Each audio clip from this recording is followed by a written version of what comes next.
السلام عليكم ورحمة الله وبركاته، اخواتي وبناتي، ازيكم عاملين ايه؟ يا رب تكونوا بخير وفي احسن حال. معاكم ام سناء من قناة بيتك اجمل. والنهاردة بقى يا بنات الفيديو بتاعنا ايه مختلف. فيديو كله فرحة كده وسعادة. ربنا يفرحكم كلكم يا رب. احنا بقى عندنا فرح وبنعمل الكحك بقى النهاردة للعروسة. مش للعروسة بس، للعروسة والعريس، لان العروسة والعريس يخصونا هما الاتنين ولاد خالة، والاتنين ولاد اخوات ابو سناء. فام العريس بقى حبيبتي قالت لي ايه اعملي لنا الكحك، فقلت ان شاء الله لازم اعمل لهم احلى شويه كحك، عشان العروسه والعريس غاليين جدا على قلبي، بعتبرهم زي ولادي بالظبط. وبصراحه ونعم الادب والاخلاق الاتنين ما يتخيروش عن بعض، يعني زي ما بيقولوا كده الطيبون للطيبات. فادعلهم معايا كده ربنا يهدي سرهم ويسعدهم يا رب، ويوفقهم في حياتهم ويرزقهم بالذريه الصالحه، اللهم امين. وهنعمل بقى مع بعض الكحك النهارده. شايفين بقى الجمال ما شاء الله زي الجاهز، يعني انتوا شوفوا في العلب كده هو مرصوص كده زي الجاهز بالظبط. بصي الكحكايه دايبه ازاي، لا والطعم والريحه بقى تحفه، ما اقولكوش يا بنات، احلى من الجاهز والله.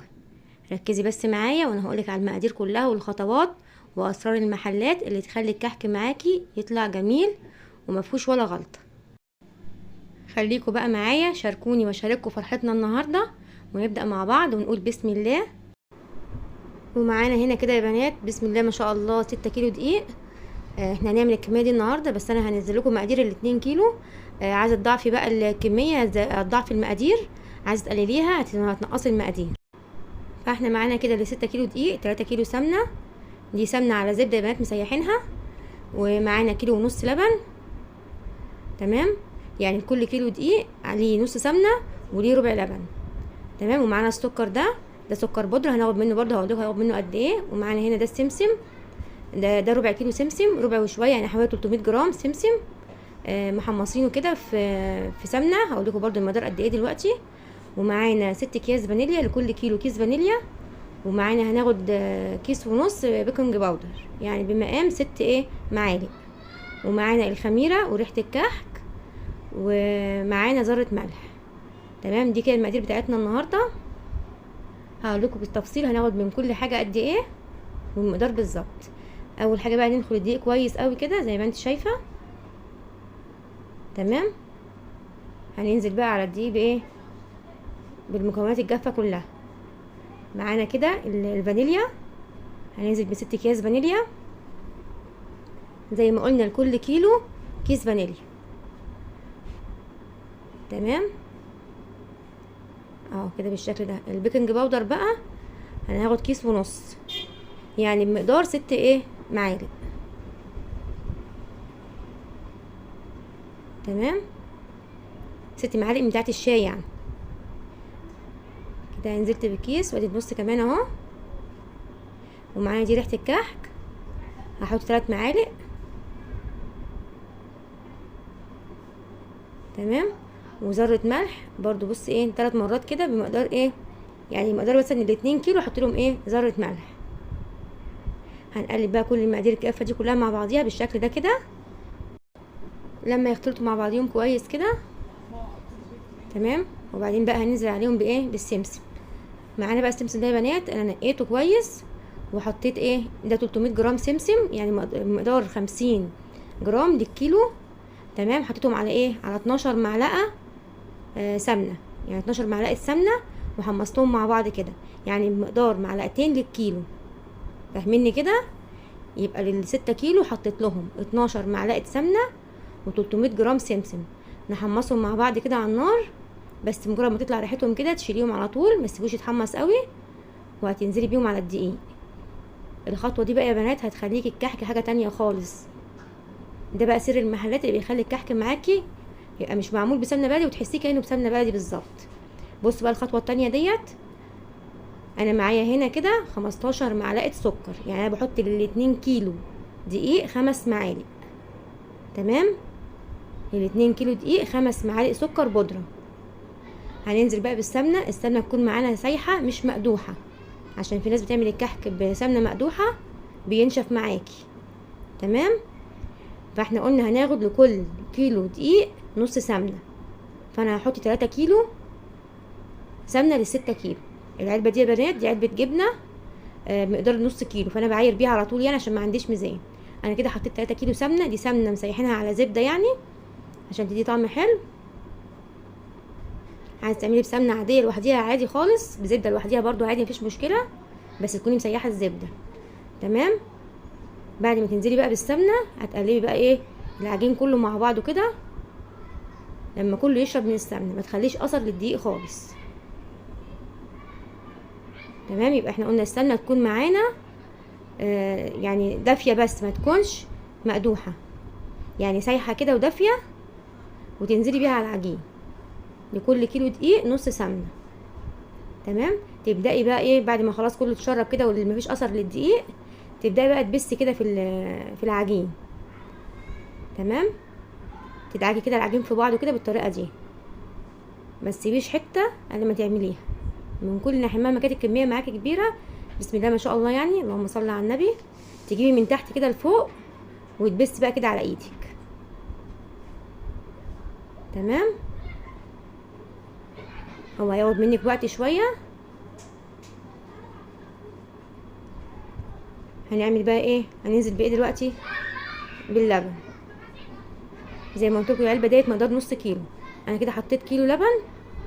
النص كيلو التاني هدوب فيه الخميره. تمام. معانا كده صباع ونص خميره بتتباع كده، دي خميره بيره مش خميره فوريه يا بنات. بحطها كده على النص كيلو اللبن اللي فاضل، واحط عليها معلقه سكر. عشان ايه؟ السكر بيساعد على الخميره انها تتفاعل بسرعه. تمام. قلبي بقى كويس كده الخميره مع اللبن مع السكر، متاكده ان هي دابت خالص. وهنركنها بقى شويه كده عشان ايه يعني تنشط كده، ونتاكد ان الخميره كويسه. وهعجن بقى ايه معايا الكحك. طبعا اختصرت لك الوقت بتاع بس بتاع الكحك يعني، وانت بتبسي الكحك وكده عشان وقت الفيديو، بس هو بياخد معاكي وقت شويه يعني، مش اقل من ربع ساعه تبسي في الدقيق كويس لغايه ما ينعم معاكي خالص قبل ما تنزلي باللبن يعني. كده انا عجنت بقى والخميره اتفعلت معايا. نزلت بقى ايه بالنص كيلو اللبن اللي كان فاضل اللي هو فيه الخميره بالسكر، ونعجن بقى يا بنات. عجني بقى ولمي العجينه معاكي كويس زي ما انت شايفه كده، لغايه ما تحسي ان هي كلها اختلطت ببعضيها كده، ومبقاش في حاجه خالص في الطبق يعني اللي بتعملي فيه، او الصينيه اللي بتعملي فيها يعني، ومبقاش في عجين في ايدك ولا حاجه. بصي امسكي القطعه كده، حسيت ان هي لسه عايزه شويه لبن. بصي حطيت لها حبه صغيرين.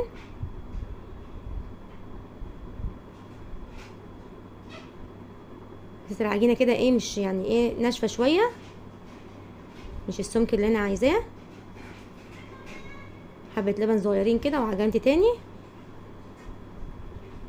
لمي بقى العجينه كده مع بعضيها كويس، وهاتي من تحت لفوق كده. يعني بصي اتلمت خالص من الطبق، مبقاش فيه اثر خالص ليها في الطبق ازاي. قفلي بقى كده العجينه كده زي ما انت شايفه بالشكل ده. بصي خدي قطعه كده، تاخدي قطعه كده تدوسي عليها وتشوفيها، كوريها في ايدك كده. واقول لك بقى على اهم خطوه، لو العجينه ناشفه معاكي شويه تمام فيها يعني مشققه كده، يبقى كده العجينه دي ناجحه. لو طريه قوي هينشف معاكي، فاهماني؟ يعني لو العجينه طريه قوي هينشف معاكي، لو العجينه ناشفه معاكي شويه وفيها يعني بتشقق معاكي كده، يبقى العجينه دي ناجحه. بالعكس يعني ناس تفتكر لما تبقى العجينه ناشفه يبقى الكحك ناشف معاكي، لا بالعكس خالص. هنغطي بقى العجين، دي اكياس تلاجة انا مفتحاها كده عشان نغطي بقى العجين ما ينشفش معانا. وهنبدا بقى نعمل ايه. بصي بقى دي الحاجات اللي هنعمل بيها، ننقش بيها. مش هنعمل بقى بالمنقاش والحاجات بتاعت زمان دي، لا الحاجات دي حديثه بتخليك شكل الكحك حلو وما بتاخدش معاكي وقت خالص. هتاخدي بقى قطعه قطعه كده تحطيها قدامك وتلميها بالشكل ده. وبصي دي بقى كده عشان تظبط لك المعيار، يبقى الكحك كله قد بعضه اهي. دي كده مقدار الكور الصغيره كده، ولو لقيتيها كبيره شويه عادي ممكن تشيلي منها، بس هو الكحك لما بيكون صغير يا بنات بيبقى احلى. بصي بقى كده بعد ما تعملي الكور كده، بتبداي بقى ايه تلميها على ايدك كده وتكوريها كده بكفه ايدك مش بصوابعك، عشان الصوابع ما تعلمش في الكور، فاهماني؟ هتلميها كده زي ما انا بلمها كده زي ما انت شايفه، وتكوريها على ايدك كده، على كفه ايدك، وتجمعي بقى شويه حلوين كده زي ما انت شايفه، وتكون الكور يا بنات ايه متساويه مع بعضيها كده. بصي بقى انا هرص في السجان اللي انا هسوي فيها الاول، يعني انا اول حبه هعملهم هرصهم في السجان بحيث ان هم اول ما يخمروا احطهم في الفرن على طول قبل ما اكمل الباقي. وتعملي مسافه بين كل كره والتانيه. تمام. تدهني الاول الصينيه، احنا هندهن الصينيه سمنه او زيت اول مره بس، يا ريت يبقى زيت احسن يعني. فاول مره بس ترصي فيها، بعد كده مش هندهن الصينيه تاني. وهرص بقى في الصينيه زي ما انت شايفه كده. بصي بقى تكوري الكوره كده زي ما انت شايفه. طبعا هتقولي هو ده كحك ده؟ بصي بقى هنطبع ازاي في ثانيه. تملي الصاج كور في ثانيه، وبرده تطبعيه كده بالشكل ده كده في ثانيه. البتاع اللي عملوها دي بصراحه اختراع، يعني اللي هي اللي فيها المثلثات دي جميله جدا، بتنقش الكحك بسرعه، ما بياخدش مننا وقت خالص، وسهله في نفس الوقت. اهو زي ما انت شايفه كده ما شاء الله. وتحاولي تظبطي ايدك تكون كل الكور كلها قد بعضيها، ميبقاش في واحده كبيره واحده صغيره، عشان لما يستوي كله مع بعضه. بصي بقى في الجنب كده لو لقيتي حته مثلا من الجنب فتحت كده تلميها بايدك كده، فاهماني؟ بصي حته من الجنب كده فتحت، لما ضغطت عليها تلميها بايدك تاني كده. ادي كده معانا الصاج ما شاء الله. هنسيبه بقى معانا لما يخمر خالص. انا هجمع السجان كلها اللي هحطها في الفرن، والباقي هعمله على الصواني زي ما انتم شايفين كده. ادي عملنا الكور كلها، والجزء دوت هو ايه بعد ما رصيناه كده طبعناه بالشكل ده. تمام.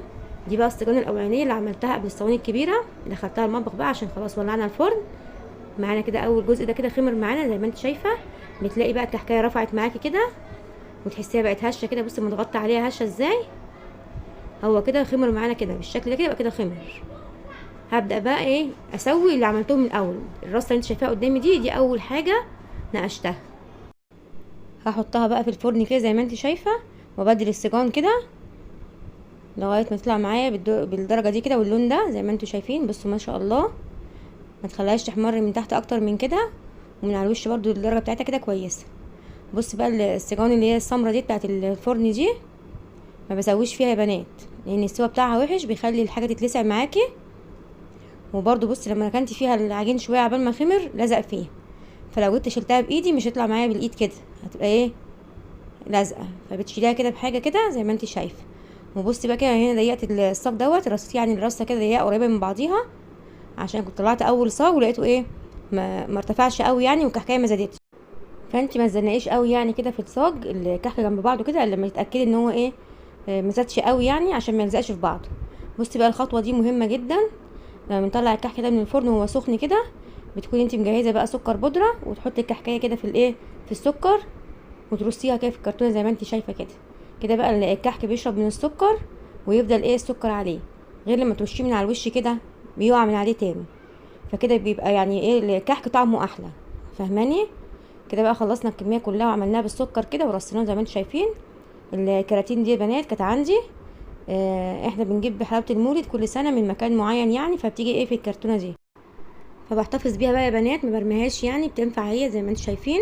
بشيلها بقى في العيد كده ايه الكحك والبسكوت والبيتيفور والحاجات دي، برص فيها يعني، بتحفظ الحاجه كويس، وما شاء الله خامتها حلوه.